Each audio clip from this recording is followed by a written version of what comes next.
The version 6.1 special program just wrapped yesterday, and we finally have a clear picture of what is actually coming next. Today, I am going to give you the full tour in a simple order you can follow. First, the wishes you care about, then the new creator world that everyone keeps calling a second game inside the game, and after that the story beats events, and handy changes that will land on day one.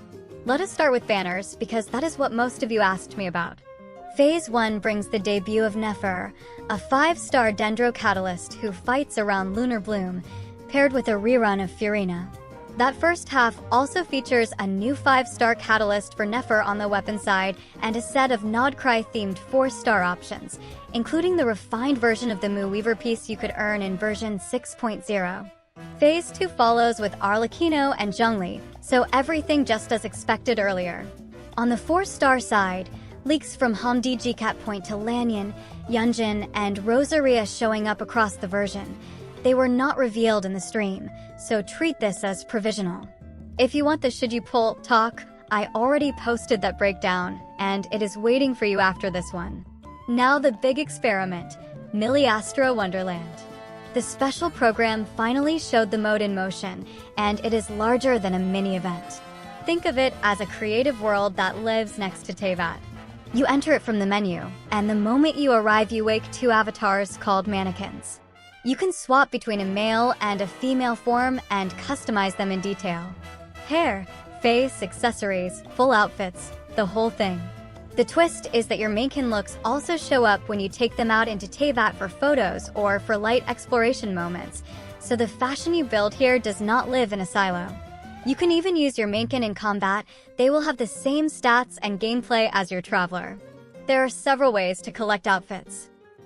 One is a progression line called the Chronicle that works a bit like a pass. You play, you level the Chronicle, you earn pieces and full sets. There is also a crafting path.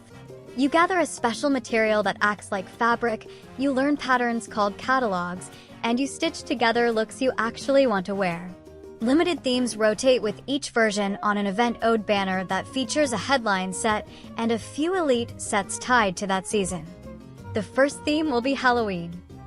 If you are not into design at all, you can still grab curated sets from the store or even receive them as gifts because there is a full gifting system for friends once your rapport is high enough. The social side is bigger than I expected. There is a lobby where mannequins from different players gather. You can match with strangers, jump into microgames, or create a private lobby, tune the layout and music, and invite friends.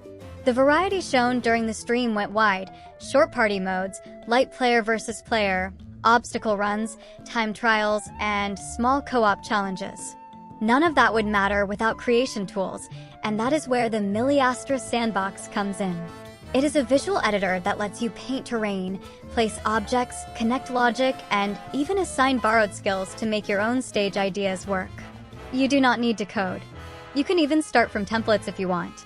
Your stages can earn likes, show leaderboards, and, if people love them, get featured for a wider audience. The team also announced a long-term creator incentive plan that shares earnings based on stage play data. In short, this is not a throwaway mode. If you like building or if you just want more to play with friends, this could soak up real time between weekly grinds. Back in Teyvat, the story is not idling. The Archon Quest heads straight toward Rerir, one of the 5 sinners of Kenria, and the tone landed heavier than it has in a while. The hook is simple. The threat is bigger than one faction, so unlikely allies step in. Varka finally shows his face on screen and joins the push. The knave decides to help for reasons that are not fully clear, which is very on brand. Marionette reworks the design bureau into a battlefield and pumps data from past fights into the plan. The Damselette returns to the center as well, and Silver Moon Hall expands with new moments that can hand out a useful blessing for your exploration time. If you complete the Archon Quest quickly after the patch lands, there is a lump of primo gems and some of Nefer's level-up items waiting for you, so do not sit on that chapter for too long if you want a head start on building her. Events lean Sumeru this time. One thread follows a strange incident in the desert that pulls Layla, Sehoz, and a few familiar faces into ancient ruins. It will also rewards a free copy of QoL.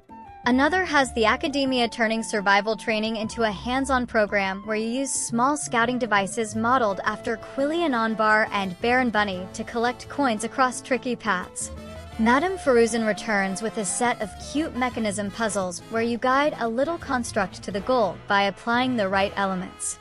Daya and Candace help judge a combat course that rewards strategy if you set your buffs well before you start.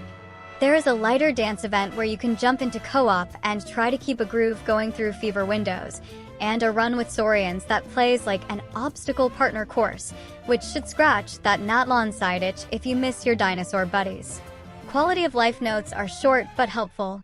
Tracking mining points at the blacksmith now auto-targets the nearest site, which saves you a few extra map taps.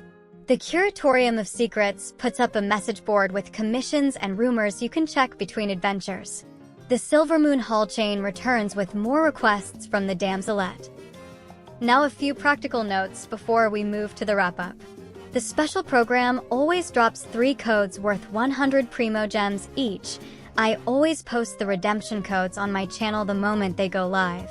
If you missed them this time, subscribe. We are getting very close to my dream goal of 15,000, and you will see the posts right away, so you will not miss the next codes.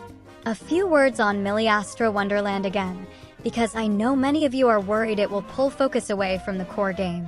From what the stream showed, it looks optional and modular. You can place stages other people build and never place a single object. You can take photos with your Maken looks and never touch the editor. Or you can dive deep, learn the sandbox, and try to ship something clever enough that people like it, and it earns you a spot on the featured board.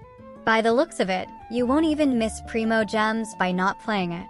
That kind of system does not land perfect on day one, but it is a serious bet to give the game a social playground and to enhance the game's lifetime. If your heart is here for exploration and combat only, that is fine. Nothing in the stream said you must grind fashion currency or play 20-player lobbies to enjoy the patch. If your heart likes to build, this might be the most fun you have had between dailies in a long time. That is the full 6.1 overview.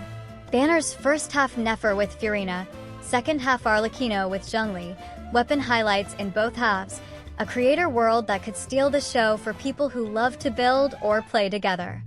A story chapter that pushes the rear conflict forward with help from Varka, the Knave, and Marionette, and a Sumeru event that looks fun and generous enough to be worth your time. Tell me in the comments what you are most excited to try first in 6.1. Are you heading straight for Nefer? Are you jumping into Miliastra Wonderland with friends? Or are you blitzing the Archon Quest the second the servers open? Thanks for watching, and I will see you in Nod Cry when the patch goes live.